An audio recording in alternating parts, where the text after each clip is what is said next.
julle sitplekke te neem en so baie dankie aan ons musiekspan, ons waardeer elke een van julle. Dis regtig sommer net 'n groot voorreg. Rikus, gaan jy hierdie ouetjie gehelp kry? Alright, ek gaan maar net so rukkie nog aangaan, anders dan gaan ek sommer 'n ander ene vat. So vir al ons paas, ek wil vir julle sê baie gelukkige Vadersdag. Ja? Dankie. Ja. Dankie Ollie. Het jy lekker verjaar, Ollie? Ja, ons is lief vir jou, hoor. Is 'n voorreg om 'n pa te wees. En Ruben is ook so 'n bietjie by sy pa. So as jy hom nie vandag hier sien nie, dis belangrik. Hy mag ook 'n afnaweek hê, nê? So een keer 'n kwartaal en iewerster 'n bietjie verlof. En so as jy my nie hier sien nie, hoop ek dat jy ook, nou wil ek sê bly is. Nie bly om my nie te sien nie, maar bly is omdat ek ook rus soos wat die Here dit van ons vra, om ook so 'n bietjie te rus. So Ruben kuier so 'n bietjie by sy paal en ek dink hy bedien ook daar vanoggend. Mag dit ook vir hulle geseënde tyd wees. Blaai asseblief saam na Matteus hoofstuk 25 toe. Matteus 25. Nou hierdie is 'n kosbare gedeelte in God se woord. Ek is seker daarvan jy sou dit iewerster in jou lewe as jy al 'n rukkie die Here dien, sou jy iewerster al Matteus 25 gelees het. So ek hoop om jou so 'n bietjie te herinner en ek glo regtig hierdie is uit Vader se hart uit vir 'n paar redes.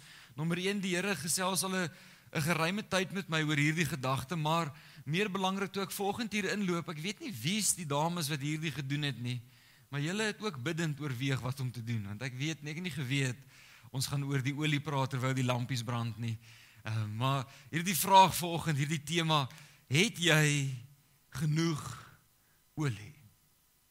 En wanneer ek dit vir jou vra, dan vra ek dit, Jesus deel hierdie gelykenis in 'n breër konteks. Hy begin in die hoofstuk 24, antwoord hy hulle vraag rondom hoe dit gaan wees in die laaste dae. Het jy gesien wat so 'n bietjie in die nuus aangaan? Het jy gesien Israel is besig om waves te maak? Het jy gesien wat gebeur in Amerika? Het jy gesien die maan wat in die week wat verby is, was rooier geweest? Het julle die posts gesien? Het julle die foto's gesien?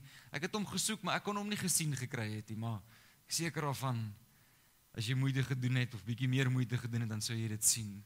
En al hierdie klein goedjies moet vir my en jou 'n herinnering wees, Jesus is op pad terug, en ek en jy behoort onsself voor te berei, en so Jesus praat met hulle, en hy herinner hulle, hy's op pad terug, en dan sit so asof hy vir hulle wil sê, so terwyl julle wag, is daar 'n paar goed wat julle moet doen, en dan deel hy hierdie 3 gelykenisse, een van hulle, die gelykenis van die 5 wyse en die 5 dwaase maagde, of die 5 verstandige en 5 onverstandige maagde, en ek wil dit graag vir jou weer lees.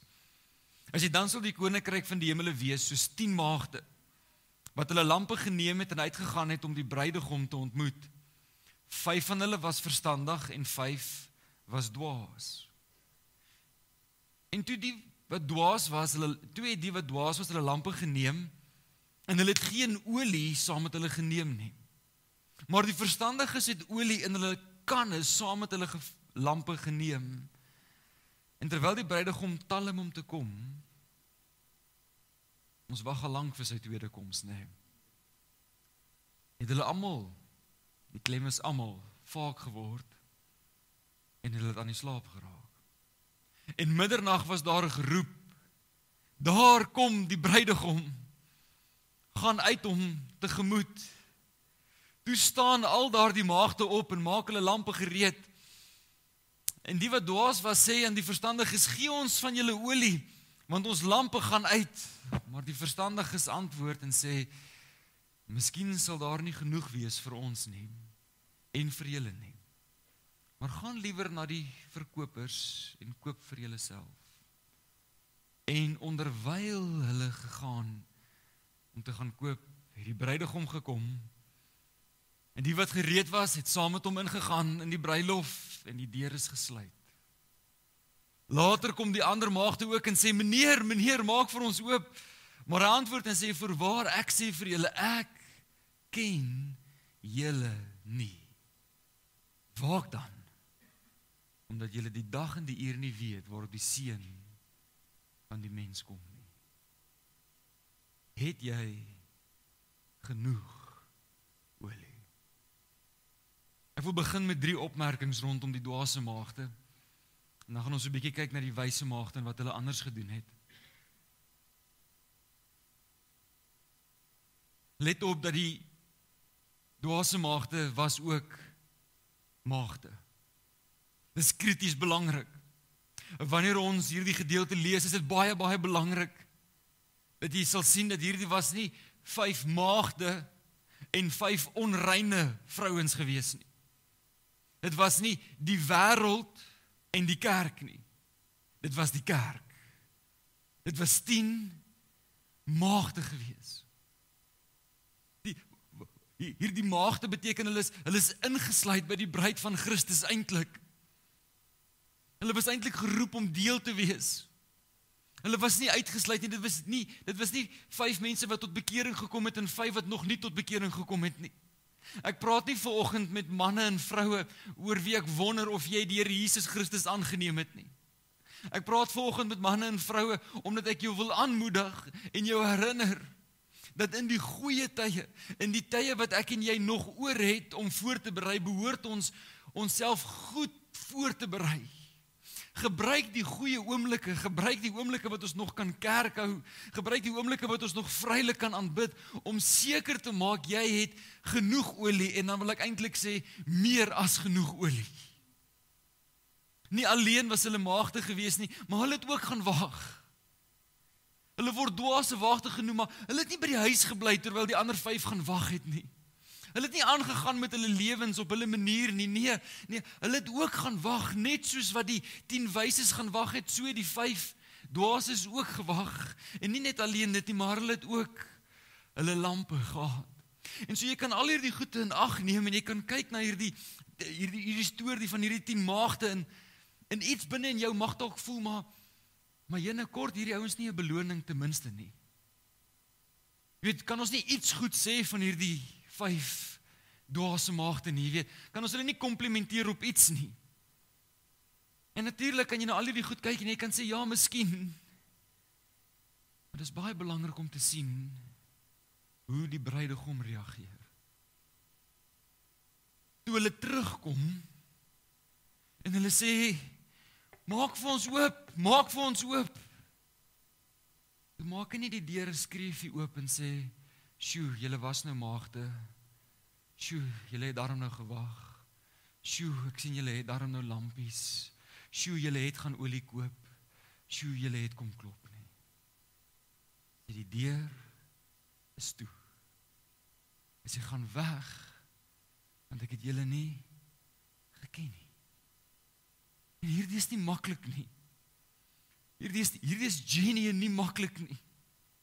Maar hierdie gedagte het in my hart opgekom, hierdie erns, want ons het 'n wonderlike Pinkstertyd. En ek wil vir julle sê, ons kuier verskriklik lekker. Ons braai lekker en ons kerk lekker saam. En dit is my 'n voorreg. Ek sê vir Karla gister toe ons by die huis kom, is van die lekkerste oomblikke hierdie seisoen op Groblersdal. Die realiteit is dit. Wat help dit, ons het goeie tye saam, maar ons het nie genoeg olie nie. Ons moet genoeg olie hê. Ons moet meer as genoeg olie hê, en ek het regtig gewonder oor hierdie olie, en presies waar lê nou die verskil, jy weet, en hoe werk hierdie ding, en ek dink daar's 'n paar goed wat jy daaraan kan toeskryf, en dit is baie duidelik, dat die gelykenis gaan oor om voorberei te wees vir Jesus se koms. Dis waar die gelykenis gaan, ons kan dit nie mis nie. Maar daar's ook iets hier tussenin, daar's iets wat ek sien by die wyse maagde, wat ek nie sien by die dwaase maagde nie. En ek wonder of hierdie nie een van dit is nie, want in Openbaring 3, aan die brief van die gemeente van die Laodisense, maak hy hierdie opmerking, en hy sê, ek ken jou werke. Aan die ander woorde, wat ek en jy doen. Hy sê dat jy nie koud is nie, dat jy ook nie warm is nie, maar,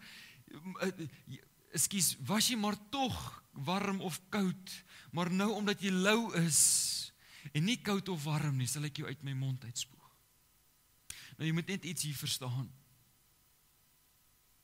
Ek het nou die dorpie se naam vergeet, dit was net so bo die Laodisense gewees, maar dit was 'n dorpie bekend vir sy warmwaterbronne. En die Laodisense het het hulle water van daar af gekry, en hierdie warmwaterbron, soos die water gekom het, as gevolg van hoe ver te gegaan het dit lou geword, en het eintlik onbruikbaar geword. So ek wil vir jou sê, liewe gemeente, om warm en lou is om te vra, hoe bruikbaar is ek vir sy koninkryk? Is om te vra, hoeveel kan hoe effektiewe instrument is ek in sy hand? Hoeveel van myself het ek neergelê, sodat ander by Jesus kan uitkom. Dis wat bepaal hoe warm ek is. Dis nie hoe loud ek is nie. Dis nie hoe hoog ek spring nie. Dis nie hoe lank ek kan bid nie. Dis nie hoe baie kennis ek het nie. Die vraag is, hoe bruikbaar is ek in sy hand? Hoeveel kan die Here my, hoeveel mense gaan die hel mis en die hemel maak, omdat ek 'n sekere manier gekies het om te leef? Dis wat bepaal of ek en jy warm is of nie. Dit gaan nie oor wat ons reg doen nie. Want so maklik, sê ons, maar ek doen hierdie reg, en ek doen hierdie reg, en ek doen hierdie, ek wil jou aanmoedig, die 5 dwaase maagde het baie goed reg gedoen. Moenie meet dit wat ons reg doen nie. Jy sien, ek wil jou herinner aan 'n storie. Dis die storie van hierdie ryk man, ons weet nie wat sy naam is nie, die Bybel vertel net vir ons, hy was 'n ryk man gewees. Hy kom na Jesus toe, hy sê, wat moet ek doen om gered te word? Hy sê, jy weet wat om te doen, en dan begin hy vir hom die gebooie lees, en hoe jy jou naaste moet lief hê, en hoe jy jou vader en jou moeder moet eer, en dan reageer hy, dan sê, ek doen hierdie goed, alles van hierdie doen ek. Maar uit die hart van die saak is daar iets wat kort, dis hoekom hy vir Jesus kom vra, hy besef hy kort iets. Hy sê vir hom een ding, kom jy kort. Verkoop alles wat jy het, gee alles vir die armes, kom hier en volg my, en hoor sy reaksie, en toe hy dit hoor, het hy diep bedroef geword, want hy was baie ryk. As ek jou vra, kan ons genoeg olie hê, dan vra ek jou, waaraan kan ek en jy nog bietjie skaaf? Kom ons vertel nie vir onsself, en ons sis ons gewete met alles wat ons al reg doen nie. En dis wonderlik en dis reg en dis goed. Kom ons hou nie op om goeie goed te doen nie. Maar kom ons sis nie ons gewete nie. En ek weet nie of jy ooit probeer gewig verloor het nie, maar ek het nou al meer as een keer in my lewe hierdie gewigsverliespaadjie geprobeer loop. Hy is nie aldag 'n maklike ene nie. Maar dan gaan jy en jy oefen gereeld. En jy eet beter. En dan die aande kom dan, is dit asof hy chocolate jou net so trek, hy roep jou daar by die yskas, en dan voor jy jouself kon kry, dan sit nou maar weer wat dit is. Het jy agtergekom, jy kry nie gewig verloor as jy dit doen nie. Is dit omdat jy nie oefen nie? Al oefen jy, al is jy getrou in daardie aspek, as jy in die ander aspek ontrou is.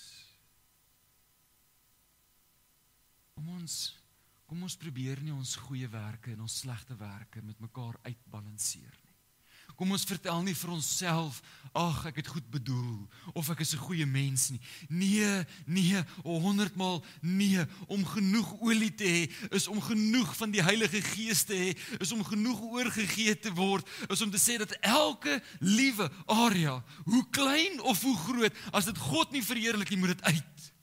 Of ek daarvan hou of nie, of my oupa dit gedoen het of nie, of ek gewoond is daaraan of nie, of die pastoor nou al vir my gesê het, dis reg of ek, kom ons reinig onsself, want Jesus is op pad terug, en so dit is wat ek sien dat die wyse maagd in hierdie vraag, is besig om soveel moontlik te doen, om voorberei te wees vir sy koms, nie so min as moontlik nie, maar eerder soveel as moontlik.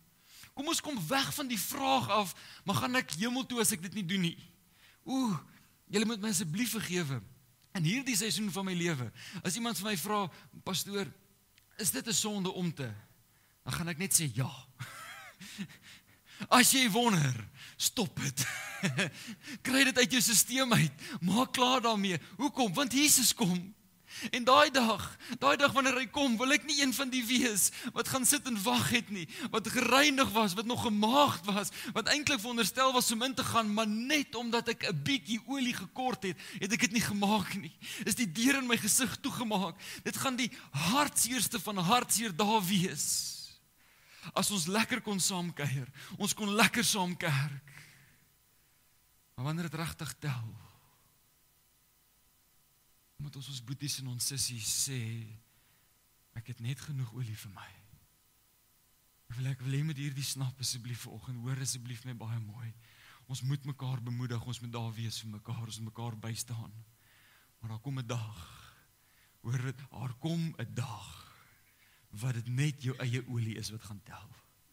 Dis net wat jy self met die Here, dis jou eie olie. Daar kom 'n dag wat daar nie 'n ander ou vir jou kan bid nie. Jy gaan moet leer om self te bid. Leer asseblief in die goeie tyd om self te bid. Leer in die goeie tyd om self vas te staan. Leer, want die olie is dis tog 'n voorbeeld van die Heilige Gees. Leer om self by die Here te hoor. Leer om self op hom te vertrou. Iets wat ek by die wyse maagde sien. Ek sien iets in Spreuke 23:26 wanneer hy sê, my seun, en natuurlik ook my dogter, hy sê, gee my jou hart. Gee my jou hart. Hy sê, laat jou oë welgevalle hê in my weë. Uitverkoop. Gee my jou hart. Het jy agtergekom dat as iemand jou hart het, dan sien jy oor baie goed. Dis wanneer ons hart nie regtig by hom is nie, wat ons krities is, en wat ons nie wil gehoorsaam wees nie, wat ons nie, as ons hart by hom is.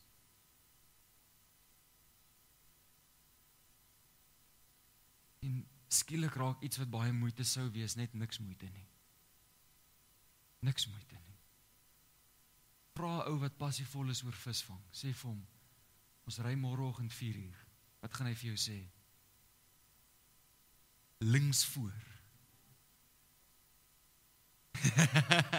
Hy gevra, kom ry ons eers so laat. Maar kom ons hou gou môreoggend 4:00 kerk. Jy is met my. Ek probeer net sê dat wanneer ons hart daar is, sal ons nie verskoning soek nie. En dis wat dit is om ekstra olie te hê. Om genoeg olie te hê, is om klaar te maak met die verskonings oor hoekom ek nie kan nie. En is om so goed as moontlik voorberei te wees. Nie net genoeg voorberei nie. In 2 Petrus 3 sê hy dit, hy sê daarom geliefdes, julle weet dis nou ek en jy, nê.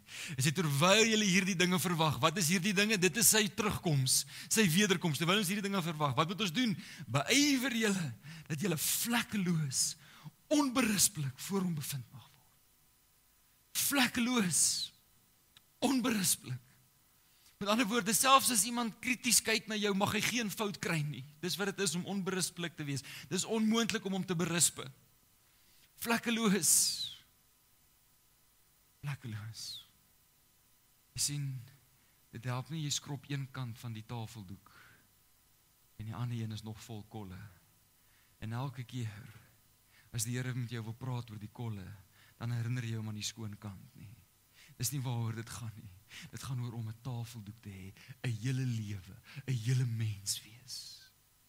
Uitverkoop vir die koning van die konings. Dit is wat dit is om genoeg olie te hê. Nou mag ek jou net herinner, Jesus is verrinties waarop pad terug. Hoor wat sê Johannes 14:8, hy sê, ek sal julle nie as wese agterlaat nie. Hoor mooi, hy sal ons nie as wese agterlaat nie, hy sê, ek kom weer na julle toe. Ek en jy het vandag 'n belofte om op te staan, dat Jesus kom weer. Het Jesus al verskyn? Het hy al verskyn? Ek praat nie van die eerste keer nie. Was Jesus al die tweede keer op aarde? Definitief nie. Dit beteken net een ding, hy moet op pad wees. Vandag, hierdie oomblik wat ons nou beleef, is die naaste oomblik aan die wederkoms wat enige iemand nog ooit in die geskiedenis was. Dis nou. Daarom beteken ons kan hierdie oomblik gebruik. Maar kan jy onthou Pinkster, dit was nie so lank terug nie. Vandag 'n week terug het ons begin met Pinkster. Kan jy onthou toe die Here Jesus Christus jou aangeraak het deur sy Heilige Gees? Kan jy sy teenwoordigheid onthou? Dit was sy belofte. Hy sê ek sal julle nie as wees agterlaat nie, maar ek stuur vir julle die trooster. Dieselfde wat ons daardie trooster ervaar het, wat hy sê hy gee vir ons die Heilige Gees as onderpand. Hierdie onderpand is 'n belofte van iets wat ons so lank kan beleef, wat ons moet herinner dat eendag gaan ons die volheid daarvan beleef. Ons gaan eendag die volheid van sy teenwoordigheid ervaar en ons kan uitsien daarna. Hy het dit so waar beloof. Wat is ek en jy veronderstel om te doen? In Lukas hoofstuk 12 praat hy van hierdie diensknegt wat moeg geword het. Hy het moeg geword om te wag. Die een het aangehou doen wat die meeste van hom gevra het. Hy was 'n goeie rentmeester, 'n goeie bestuurder, sê die Bybel vir ons. En die ander een het moeg geword en hy het begin om sy medediensknegte te slaan en hy het gesê, die Here tal hom om te kom. En dan sê hy in Lukas 12:43, hy sê, gelukkig is daardie diensknegt, die eerste een, vir wie sy Heer, as hy kom, so besig sal vind. Liewe gemeente, mag ek jou vra, hoe gaan hy jou besig vind? As die Here gister moes kom, sou hy tevrede gewees het met waarmee hy jou besig gevind. Waarmee gaan hy jou vind met 'n hart vol aanstoot? Omdat hierdie een dit van jou gesê het en daai een van jou dit gesê het. En nou kan ek nie meer dit vir die Here doen, ek kan nie meer dit doen nie, want nou sê die mense dit. Hulle besef daai verskonings gaan nie staan in die teenwoordigheid van die almagtige God nie. Ons verskonings, jy kan dalk vir mense 'n rad voor die oë draai, maar ons verskonings, ons seer en ons trauma gaan nie staan voor die almagtige God nie. Hy het vir ons sy Heilige Gees gegee as 'n instaatstellende krag om alles te doen wat hy van ons vra. Dis 'n instaatstellende krag. Dis 'n krag wat hy binne in my en jou gesit het, sodat ons kan lief hê, sodat ons kan vergewe, sodat ons met ywer kan besig wees met dit wat hy ons vra. Ons verskonings gaan nie kan staan nie. Die Bybel sê vir ons so in Korintiërs, ek het nou nie vir die vers nie. Hy sê maar ons werke gaan met vuur getoets word. En as dit net dit wat oorbly is waarvoor ek en jy loon gaan ontvang. Ons kan nie met verskonings besig wees om op die Here te wag nie. Ons behoort besig te wees soos Lukas 12 met dit wat hy van ons gevra het. En dit beteken dat ons moet intentioneel wees om 'n atmosfeer te skep waar mense die liefde van Jesus kan ervaar. Elke een van ons wat hier sit, ons het 'n storie om te vertel, ek is oortuig daarvan. En as jy nog nie een het nie, kerk net nog 'n klein bietjie saam, jy gaan binnekort een kry. 'n Storie wat jy kan vertel van 'n mate van teleurstelling. Iewerster gaan iemand nie optree soos wat jy graag wil hê hulle moet nie. Iewerster in jou verlede is daar 'n storie van hartseer en teleurstelling. Ek wil jou aanmoedig. Ek wil vir jou sê, kry klaar met wat was, sodat jy nou kan wees. Want hy is op pad voor die basyne blaas, gaan kry liewers dan die olie. Hier is die belangrike ding. Die fout wat die dwaasies maak is hulle dink daar is nog tyd. Dis die grootste fout wat hulle maak. Hulle dink daar gaan nog tyd wees in die oomblik wat die basyne blaas om gou genoeg te gaan olie hê. Ek wil dit uitroep vanoggend, ek wil vir jou sê daar gaan nie tyd wees nie. Jy gaan moet reg wees nou. Jy gaan nou moet besluit, wil jy die Here dien of wil jy nie? As daai deur oop gaan jy in of gaan jy uit? Maar dan kan ons nie wil skarrel en rondhardloop en soek en sê oei, chop sy kort olie nie. Daar gaan 'n skeidslyn oomblik wees. En ons moet ophou want ons is gemaak in God se beeld, maar ons is 'n vervalle weergawe van sy beeld. Ons is geneig om wanneer iemand berou en dan is ons vreeslik genadig met hulle. God is 'n God van genade, maar sy genade is nou. Daar kom 'n duidelike lyn. Hy sê dit tot hier toe en nie verder nie. Die prys was eenvoudig te hoog. Daar's 'n ooreenkoms tussen die Vader en die Seun. Dat die wat hulle self roem in die kruis, wat skuil agter die kruis, sal die voorreg van verlossing hê. En die wat die kruis verwerp, sal nie dieselfde voorreg hê nie. geween en die geknars van tande in die hel, dink ek nie gaan wees net omdat dit warm is nie, natuurlik dit ook. Kan ook wees omdat daar mense is wat baie spyt is. Kerk, asseblief, ek pleit by jou volgende. Gee die tree in die rigting wat jy weet jy moet. Dis nou die tyd. Dis nog meer die tyd as ooit van tevore. Die tyd was al min, dis nou nog minder. Tyd is nou. Sê ek is klaar met hierdie wêreld en sy dinge. Ons kan nie. Ons is of die bruid van Christus, of ons is die girlfriend van die wêreld, maar ons kan nie albei wees nie. Ons wees uitverkoop, eenkant gesit. Wat dit ook al is wat hy van ons vra, kom ons doen dit. Ek wil jou herinner, en hierdie is my laaste skrif. Ek wil jou net wys, daar is 'n duidelike lyn, daar's 'n oomblik waarna dit te laat sal wees. Lukas 13:25. Sê wanneer die eienaar van die huis opgestaan het en die deur gesluit het, en julle begin buitekant te staan en aan die deur te klop en te sê, Here, Here, maak vir ons oop, sal hy antwoord en vir julle sê, ek ken julle nie, waar julle vandaan is nie. Nou bly nou by my. Bly net by my. God is dan nou alwetend. Hoe is dit moontlik dat hy kan sê, hy ken julle nie? Dis krities belangrik om te besef, dis nie dat God nie van hulle kennis dra nie. Hierdie woordjie ken beteken om intiem te ken. Om 'n intieme verhouding mee te hê. Dis wat hy sê, ek ken julle nie. Dis God se begeerte om 'n intieme verhouding met jou te hê. Nie dat jy net 'n bietjie sal kerk en 'n bietjie geld sal gee vir die kerk en 'n bietjie liedjies sal sing. Dis nie waar dit gaan nie. Dit gaan nie oor die eksterne godsdienstige goede nie. Nou hoor mooi asseblief, jy moet kerk toe kom. Jy moet finansiëel kyk na die koninkryk. Jy moet sing uit die maar hierdie goed is tweede goed. Dis iets wat uitloop uit iets anders uit wat gebeur het. En daardie iets anders is 'n intieme verhouding met die koning van die konings. Dis omdat ek gekies het om hom te dien met alles wat binne in my is. Dis omdat ek gesê het, ek soek geen vlek in my lewe nie. Ek het afgehandel en uitgesorteer dit wat, ek wil jou aanmoedig, glo jy dat die Here jou kan red? Hy kan jou uit die hel uitkry en in die hemel sit, reg? Nou hoekom kan hy jou nie help om klaar te kry met die goed wat jy moet klaar kry mee nie? Hoekom moet ons vasgevang wees so half asof die sonde die oorhand het oor die Heilige Gees? Ek wil dit uitroep en vir jou sê, daar is geen sonde wat vir die Heilige Gees te groot is om jou uit te ruk nie. Hy kan jou help. Kry net klaar. Kry genoeg olie, ek pleit by jou volgende. Genoeg olie. Moenie probeer om die hemel net te maak nie. Nee, ons sien in die storie van die 5 dwaases en die 5 wyses, ek en jy moet voorberei met alles wat binne in ons is. Daar moet geen area meer oor wees waarin ons hom nie verheerlik nie. Daar moet nie 'n enkele persoon wees vir wie dit vir ons te veel gevra is om te vergewe nie, vir wie ons nie kan lief wees nie.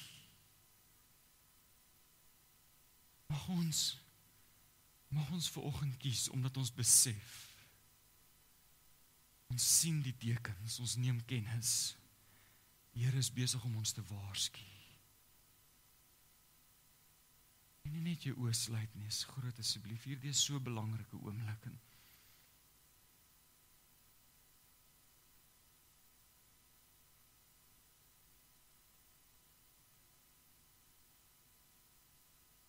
En vanoggend toe ons die nuus kry oor oom Gert.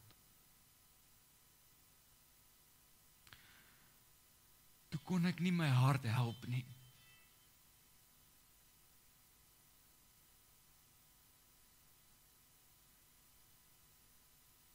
Ek kon nie my hart help om dadelik te wonder, het ek genoeg gedoen nie?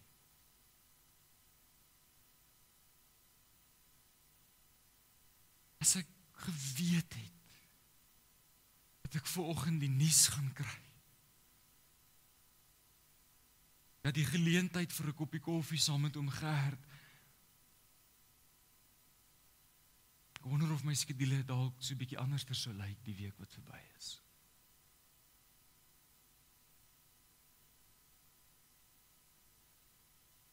Die realiteit is nie een van ons is gewaarborg vanmôre.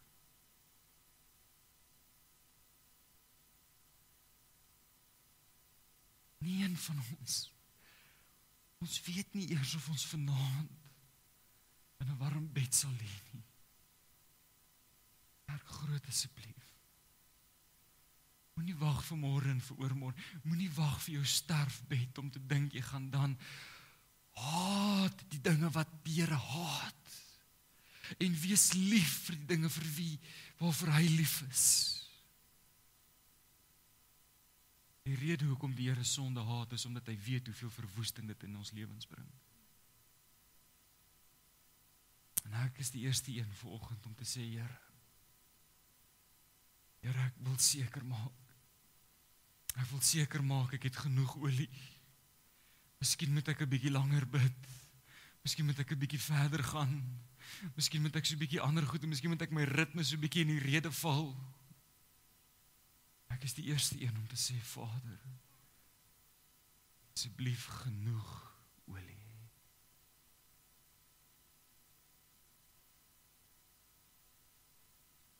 Wil jy nie asseblief vanoggend saam met my sê?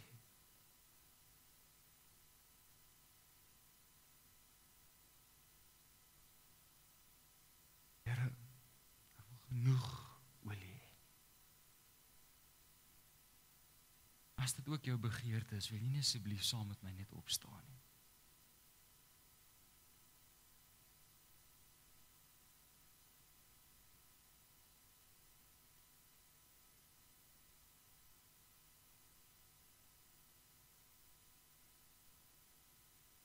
Die Bybel vertel vir ons dat die verskil tussen die man wat sy huis op die sand bou en die man wat sy huis op die rots bou, lê in die gehoorsaamheid aan God se woord. En so ek wil jou nou vra om terwyl jy oë gesluit is vir die Here te vra, Vader, watter area van my lewe sal U graag wil hê moet ek dinge anders doen? Net daai vraag, vra net vir die Here, Vader, watse area van my lewe wil U graag hê moet ek dinge anders doen?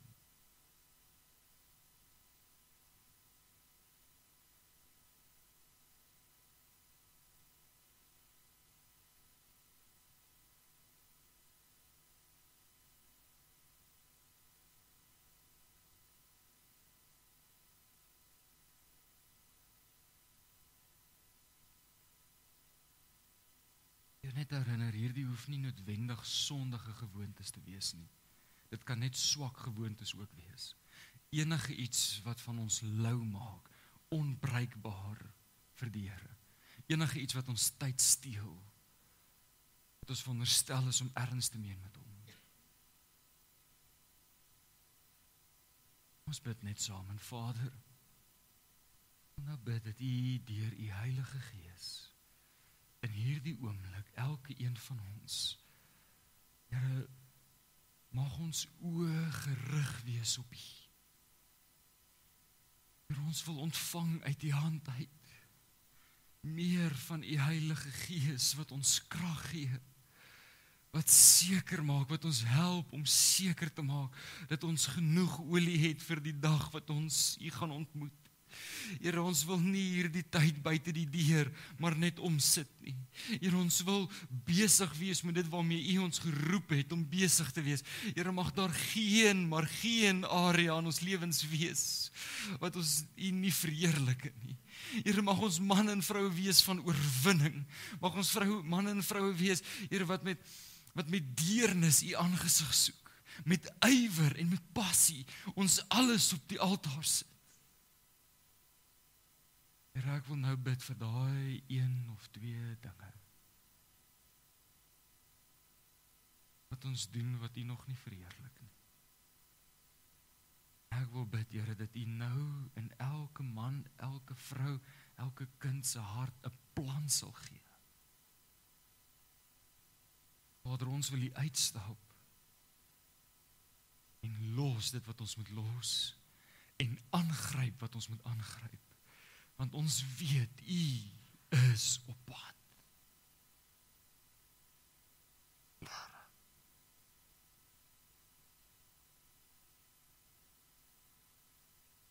Mag ons skedules, mag ons tyd, mag ons geld,